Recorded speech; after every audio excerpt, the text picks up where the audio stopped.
What if your first kiss was decided by a land deal? What if your date's idea of hygiene involved rarely seeing a bar of soap? What if your future partner's legal rights were virtually non-existent compared to yours? Number 6. Lack of basic hygiene and medical care. Stepping into the 12th century would plunge you into a world where personal hygiene was a concept very different from what we understand today. Forget your morning shower, your favorite deodorant, or even a basic toothbrush. People living in the 12th century rarely bathed. For many, a full body wash might happen only a few times a year, perhaps in a wooden tub filled with cold or lukewarm water, often shared among family members. The idea of daily bathing for personal cleanliness was not widespread, nor was it easily achievable with the limited access to heated water and private facilities. Body odor? A natural consequence was simply a part of daily life. Everyone smelled. And the stronger perfumes and spices often used were more about masking the smell than eliminating it. Think about the closeness required in dating, the whispered conversations, the shared meals, and now add in the pervasive scent of unwashed bodies, mingled with the smells of animals, cooking fires, and refuse that often lined the narrow streets. It was an olfactory assault that modern noses would find deeply challenging. Beyond just the smell, there were the smaller, more insidious creatures that found comfort in human proximity. Lice and fleas were constant companions for almost everyone, regardless of social status. They were not seen as a sign of poor hygiene in the way we view them today, but rather as an unavoidable part of existence. Trying to maintain an air of romance when you or your prospective partner might be subtly scratching an itch or finding a tiny parasite jumping on your clothing would be a unique test of patience and attraction. Laundry was also a laborious task, often involving harsh lye soaps and river water, meaning clothes were not washed frequently either. Layers of wool and linen worn close to the skin could accumulate grime and odors over weeks or months, further compounding the issue of personal cleanliness. Your 12th century crush might wear the same tunic for days on end, or even longer, leading to a pervasive mustiness that would be impossible to ignore. And then there was oral hygiene. The concept of brushing teeth as a regular practice did not exist. People might chew on certain herbs or rough cloths to clean their mouths, but sophisticated toothbrushes and toothpaste were centuries away. This meant that decaying teeth, gum disease, and chronic bad breath were common. A dazzling smile was more likely to be a gap-toothed grin, perhaps, with visible signs of infection or decay. The pain of a persistent toothache could incapacitate someone for days, and the treatments available were rudimentary at best, often involving painful extractions without anesthetic. Potential suitor might have a mouth full of problems making any close interaction, let alone a kiss, a rather less appealing prospect. Imagine a romantic gesture involving a breath that carried the scent of rotten teeth and digestive ailments. Medical knowledge was also vastly different. The understanding of germs and sanitation was non-existent. Illnesses that we consider minor today could be deadly. Infections from even small cuts could quickly turn septic. Diseases like dysentery, smallpox, and various fevers were rampant, often sweeping through communities with devastating effect. When someone fell ill, the prevailing medical theories, heavily influenced by ancient Greek ideas of humors, blood, phlegm, black bile, yellow bile, led to treatments like bloodletting or purging. Common cold might be seen as an imbalance of humors, and the suggested cure could weaken the patient further. If your prospective partner fell ill, the best you could hope for was for them to recover naturally, as medical interventions were often ineffective or actively harmful. Concept of a partner being well and vibrant was a fragile and fleeting state in the 12th century. Childbirth, for instance, carried an enormous risk of death for the mother, a stark reality that would loom over any marriage. Women often died in their prime, leaving behind young children and a grieving husband, who would then be expected to remarry quickly for practical reasons. The high mortality rates meant that loss was a constant companion, and relationships were frequently punctuated by the death of loved ones, partners, or children. The emotional toll of this ever-present possibility would shape every interaction and future plan. The lack of basic sanitation extended to public spaces as well. Streets were often filled with refuse, animal waste, and human waste. Water sources could easily be contaminated. The air in crowded towns and cities was often thick with smoke from fires, the stench of tanneries, and the general miasma of an unsanitary environment. This would permeate everything, including people's clothing and skin. The idea of a pristine, clean environment for a romantic stroll or a private conversation was simply not available. Every interaction would be colored by the gritty, smelly, and often disease-laden reality of daily life. The simple act of holding hands might involve contact with rough, unwashed skin, perhaps scarred by previous injuries or diseases. The realities of living in the 12th century meant that your romantic aspirations would be constantly challenged by the very tangible realities of human biology and environmental conditions, making modern dating seem like a spa day by comparison. Number 5. Arranged marriages and the dowry system. In the 12th century, dating as we understand it today, a courtship based on mutual attraction and personal choice was largely non-existent, especially among the nobility and propertied classes. Marriages were not affairs of the heart, but strategic alliances, economic transactions, and political tools. Your family, particularly your father or male guardian, held absolute power in deciding your future spouse. A young noblewoman might be betrothed in childhood, sometimes even in infancy, to solidify a treaty, merge two estates, or gain favor with a powerful lord. The primary goal was to secure or enhance the family's wealth, land, and social standing. Love, if it developed at all, was a fortunate byproduct, not the foundation. You could be promised to someone you had never met, someone much older, or someone whose personality might clash entirely with yours, all for the sake of family advancement. The individual's preferences were a negligible factor in these high-stakes negotiations. The dowry system was central to these arrangements. A bride's family was expected to provide a significant dowry, which was a transfer of wealth, land, or goods to the groom's family. This was not a gift to the bride, but rather a payment to the husband for taking her. The size of the dowry often dictated a woman's desirability and her perceived value in the marriage market. A large dowry could secure a more prestigious match, while a smaller or non-existent dowry could make it difficult for a woman to marry at all, forcing her into a convent or a life of dependence. For the groom's family, the dowry was a crucial source of income or property, an investment that would enhance their own family's fortunes. Sometimes, the dowry might include specific properties or rights that would legally become the husband's upon marriage. These agreements were painstakingly negotiated by family patriarchs, often over long periods, with legal documents drawn up to specify every detail, including the exact value of the dowry, the inheritance rights, and any potential reversion if the marriage produced no heirs. The stakes were incredibly high. A good marriage could elevate a family for generations. A poor one could lead to ruin or loss of status. This meant that the emotional well-being of the individuals involved often took a backseat to these material concerns. Imagine being told that your life partner had been chosen for you by your parents, not based on shared interests or affection, but on the number of acres their family owned or the strength of their knights. This lack of agency extended even to the marriage ceremony itself.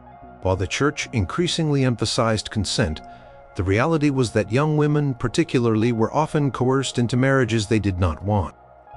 Their consent might be given under duress, or simply by proxy through their father. Concept of elopement, or marrying for love against family wishes, was rare and often led to severe social and legal repercussions, including disinheritance and ostracization. Such a choice was a monumental act of defiance, not a romantic ideal. Furthermore, the marriage could be dissolved for reasons that had nothing to do with personal compatibility. A lack of male heirs, for instance, could lead to immense pressure on the wife, or even grounds for annulment by the church, if it could be proven the marriage was never properly consummated, or that the couple was too closely related, consanguinity. Political alliances could shift, making a marriage that was once advantageous suddenly a liability. In such cases, the individuals might be separated or even forced into religious orders to facilitate a new, more beneficial alliance. The story of Eleanor of Aquitaine, though her marriages spanned slightly before and into the 12th century, illustrates this perfectly. Her first marriage to Louis VII of France was annulled, in part due to issues with male heirs and their differing temperaments, paving the way for her second highly strategic marriage to Henry Plantagenet, who would become King Henry II of England. Her experience highlights how personal desires were secondary to political and dynastic needs. For ordinary peasants, while formal dowries might be less about vast estates, the principle remained.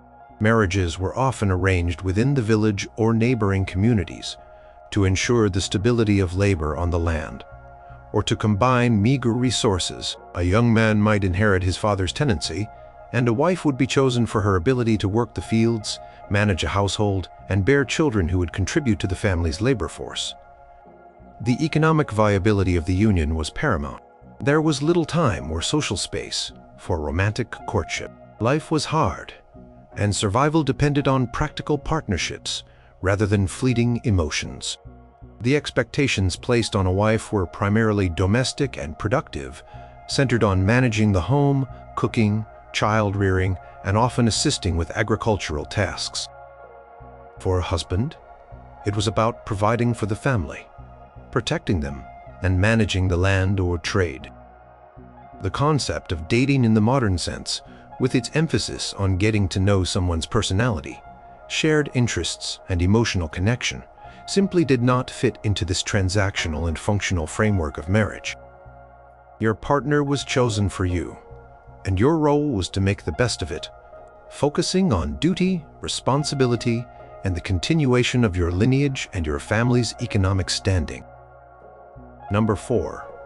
Strict certitudes and limited freedom for women. 12th century was a profoundly patriarchal society, where gender roles were rigidly defined and enforced by custom, law, and the church. For women, this meant a life circumscribed by expectations that offered very little personal freedom or autonomy, especially when it came to relationships. A woman's primary purpose was seen as marriage and childbearing, followed by managing the household. From a young age, girls were trained for these roles, often with little to no formal education beyond what was deemed necessary for household management or in noble families. Basic literacy for religious texts. The public sphere, including law, governance, warfare, and higher learning, was almost exclusively the domain of men.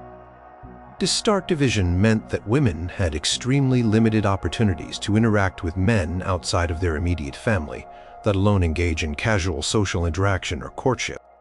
For noble women, life was often confined to the castle or manor house. Their days were spent overseeing servants, managing supplies, spinning, weaving, and perhaps engaging in embroidery or religious devotions. When they did venture out, they were almost always chaperoned. Concept of a young woman meeting a man alone, even for a simple conversation, was scandalous and unacceptable. Reputation was everything, and any hint of impropriety could ruin a woman's prospects for a good marriage, bringing shame upon her entire family. The church's teachings heavily emphasized female chastity and obedience, viewing women as inherently more susceptible to temptation and thus in need of male guidance and control. This societal pressure meant that most interactions between unmarried men and women were highly formalized, overseen, and purpose-driven, usually towards a potential marriage alliance. There was no casual dating scene in the way we understand it today. No going out for drinks or a movie. Public spaces, like markets or fairs, might offer glimpses, but proper interactions were structured. Peasant women, while having a more active role in the physical labor of daily life, still faced similar limitations on their freedom. They worked alongside men in the fields, tended livestock, and managed the household, often contributing equally to the family's survival. However, their legal rights were minimal. A married woman was legally subservient to her husband. Her property effectively became his, and she could not enter into contracts or conduct business without his permission. Domestic violence was largely unpunished and accepted as a husband's right to discipline his wife. The idea of a woman having an independent voice or making significant decisions about her own life, including her relationships, was revolutionary and largely unachieved. Her identity was often subsumed by her husband's, and her value derived from her ability to produce children, especially male heirs, and to contribute to the household economy. Even the romantic ideals of courtly love, which emerged in the 12th century, rarely translated into practical freedom for women. Courtly love, often depicted in poetry and song by troubadours, involved a knight's adoration for a noble lady, usually married and often unattainable. This was a highly stylized and idealized form of admiration, meant to inspire chivalry and noble deeds rather than a genuine pursuit of a relationship. It was a literary construct more than a social reality, and it did not empower women or give them more control over their own lives or marriages. In fact, it often reinforced the idea of women as objects of male desire and inspiration, rather than independent individuals with their own desires and agency. The lady in these tales remained an idealized figure, distant and often beyond reach, a symbol rather than a participant in a truly reciprocal relationship. The actual interactions were often confined to formal settings, like courts or tournaments, under the watchful eyes of many. Education was also severely limited for women. While some noble women might learn to read and write, primarily for religious purposes or managing household accounts, access to advanced learning, like that offered in the burgeoning universities, was exclusively for men. This intellectual disparity further reinforced the gender hierarchy. A woman's wisdom was expected to be practical, domestic, and moral, not academic or philosophical. This limited their worldview and their ability to engage with men on an intellectual level beyond what was traditionally expected. The overall societal structure, from legal frameworks to religious doctrines and daily customs, conspired to ensure that women remained in a subordinate position, with their lives largely dictated by male authority figures. This reality would make any attempt at modern-style dating not only culturally impossible, but also legally and socially perilous for any woman seeking personal choice or freedom in a relationship. The concept of dating for mutual enjoyment or personal fulfillment was simply not on the radar. Number 3, disease, short lifespans, and constant threat of death. Life in the 12th century was incredibly precarious, marked by a constant struggle against forces beyond human control. The average lifespan was drastically shorter than it is today, often hovering around 30 to 40 years, though this average is skewed by extremely high infant and child mortality rates.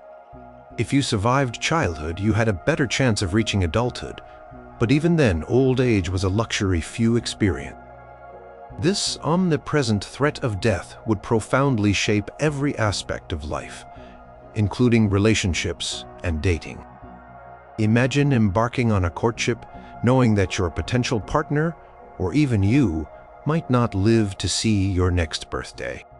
Common illnesses that are easily treatable today, like influenza, measles, or even a severe cold, could be deadly.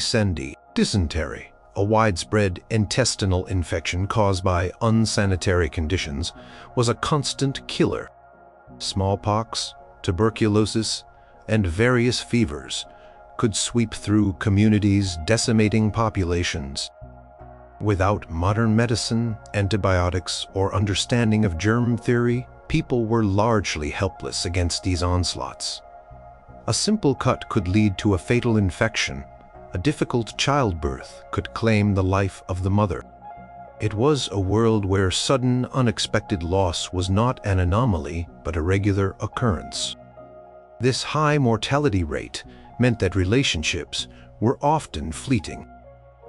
Marriages were frequently cut short by the death of one spouse. It was common for individuals to be widowed multiple times and to remarry quickly, not out of emotional desire, but out of necessity. A man needed a woman to manage his household and bear children. A woman needed a husband for protection and economic security. The concept of for richer, for poorer, in sickness and in health, had a much more immediate and grim resonance. Sickness was a common state, and health was a temporary reprieve. A romantic partnership would invariably involve nursing a loved one through debilitating illness or facing the wrenching grief of their premature death, perhaps leaving behind young, dependent children. The emotional resilience required to navigate such a world would be immense.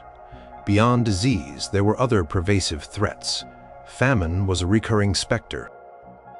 Crop failures due to bad weather, pests, or warfare could plunge entire regions into starvation. Food shortages led to widespread weakness and increased susceptibility to disease. People in the 12th century understood hunger not as a temporary inconvenience, but as a very real threat to their existence. If your potential partner lived in a region prone to famine, their very survival might be a year-to-year gamble. Warfare was also endemic. Feudal lords constantly engaged in petty squabbles over land and power, and larger conflicts could engulf entire kingdoms. Men were frequently called to arms, leaving their homes and families vulnerable. Prospective partner might be a soldier, facing the very real risk of injury or death in battle. Even for those not directly involved in fighting, armies on the march could plunder villages, destroy crops, and bring chaos to civilian populations. The sound of distant skirmishes or the sight of burnt farms would be a grim reminder of the constant threat to life and limb. The psychological impact of living under such constant threat would be profound. People likely developed a fatalistic outlook, accepting death as an inevitable and frequent visitor. There would be a different relationship with grief, perhaps less prolonged mourning, and more immediate focus on survival and practical arrangements for the living. The luxury of extended periods of courtship or of building a long-term future together would be overshadowed by the immediacy of existence.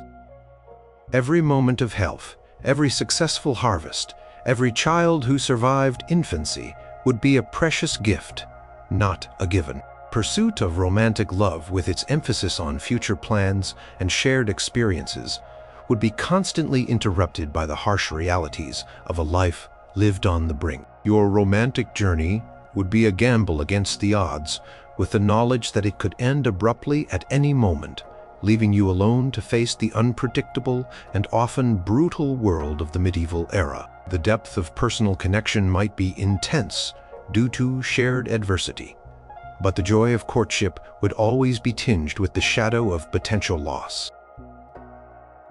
Number 2. Limited communication and travel. In the 12th century, communication and travel were agonizingly slow, incredibly difficult, and fraught with peril. This reality would make any semblance of a long-distance relationship or even frequent interactions with someone living a mere day's journey away a monumental challenge. Forget instant messages, video calls, or even reliable postal services. If you wanted to communicate with someone, you either had to speak to them in person or send a messenger. Sending a letter was an arduous process. There was no organized public postal system. If you wanted to send a message, you had to find a reliable messenger, perhaps a traveling merchant, a pilgrim, a knight, or a servant specifically dispatched for the purpose. This person would travel on foot or horseback, navigating dangerous roads that were often poorly maintained, infested with bandits, and vulnerable to weather. A journey of just a few days could take weeks if obstacles like flooded rivers, treacherous forests, or local conflicts arose. Messages themselves had to be simple and concise due to the illiteracy of many messengers and the risk of the message being lost or intercepted. Most people, even nobles, were not fully literate, relying on scribes or household clergy to read and write for them. This added another layer of complexity and removed any sense of privacy from your correspondence. Imagine trying to express deep affection or navigate a misunderstanding when your words have to be dictated to a third party, then carried for weeks through dangerous territory and finally read aloud to your beloved by another person. The spontaneity and intimacy of communication would be entirely absent. The sheer distance between places also presented a significant barrier. Travel was not undertaken lightly. It was expensive, time-consuming, and dangerous. Most people lived their entire lives within a few miles of their birthplace. Journeys by horse were slow, uncomfortable, and exposed travelers to the elements. Disease and robbery carriages were rudimentary and jolting. Roads were often little more than muddy tracks.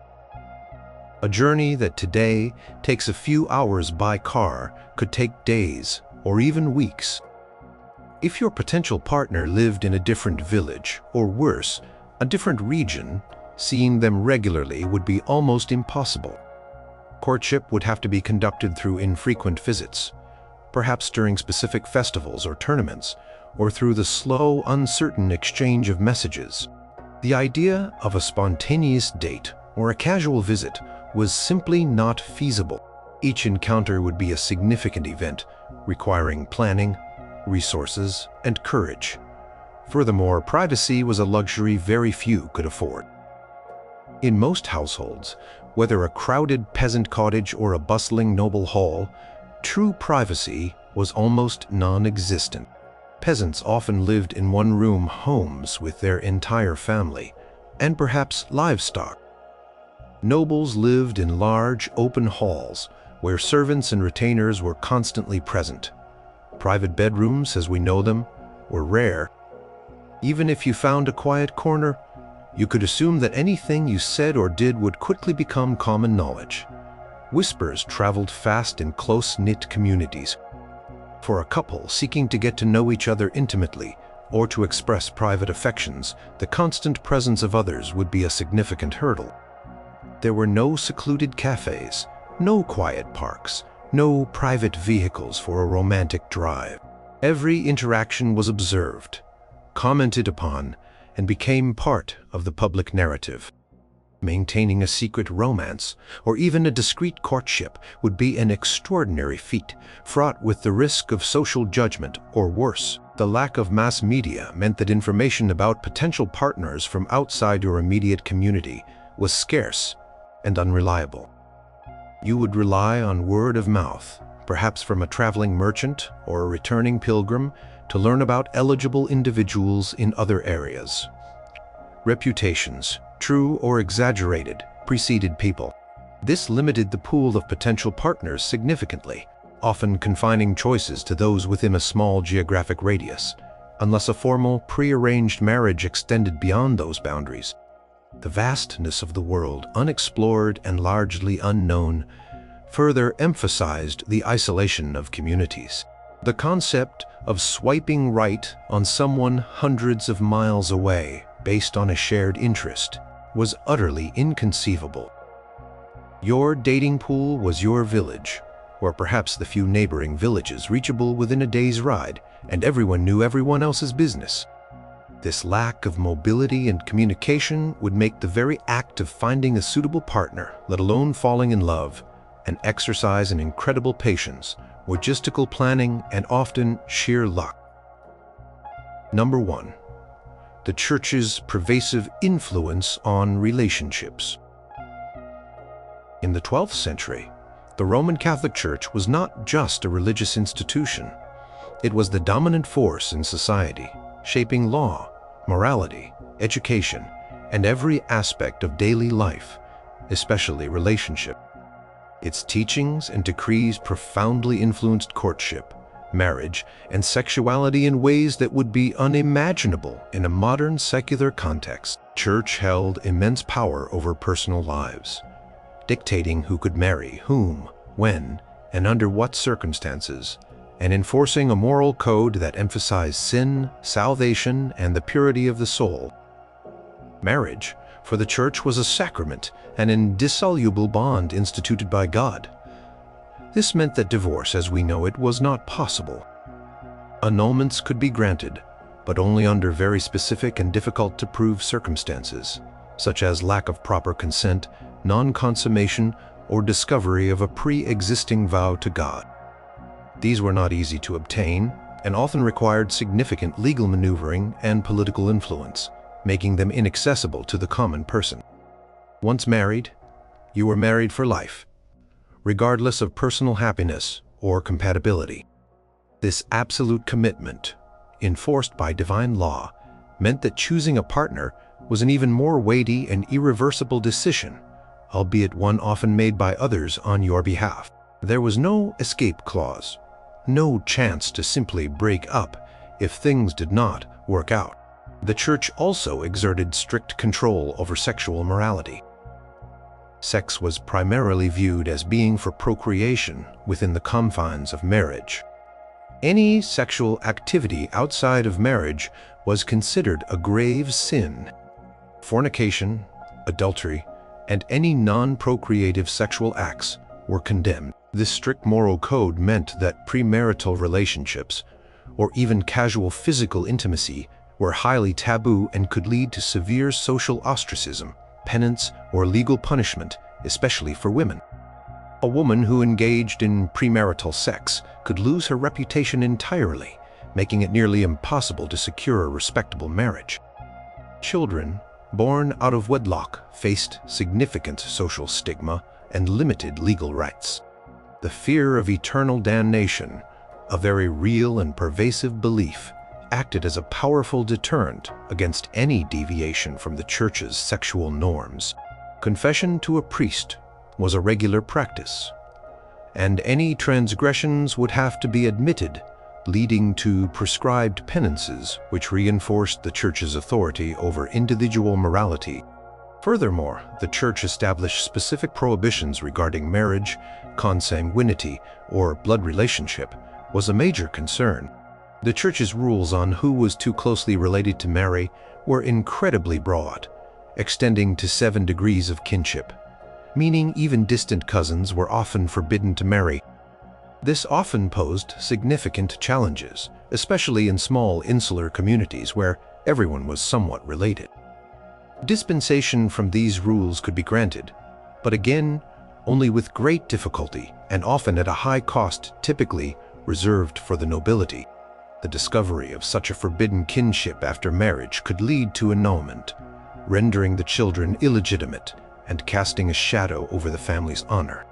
This meant that before any marriage, extensive genealogical research, or at least local knowledge, was necessary to ensure the union would be considered valid by the Church. The Church also promoted celibacy and monastic life as the highest form of spiritual devotion. For individuals who chose, or were forced to enter monasteries or convents, it meant renouncing any possibility of a romantic or marital relationship. This provided an alternative path, particularly for women who could not find a suitable marriage or sought an intellectual and spiritual life beyond domestic duties. However, it also meant that a significant portion of the population, especially those with intellectual leanings or those from noble families with too many daughters to marry off, were removed from the dating pool entirely. The idea of choosing a life partner was constantly filtered through the lens of divine approval and moral rectitude. The Church's teachings pervaded every aspect of life, from how often you attended Mass to what you wore and how you conducted your personal affairs. There was no escaping its influence, and any deviation from its strict moral guidelines came with the very real threat of social ruin, eternal damnation, or earthly punishment. Your entire existence, and certainly your romantic life, would be under the constant scrutiny and judgment of an institution that believed it held the keys to your salvation.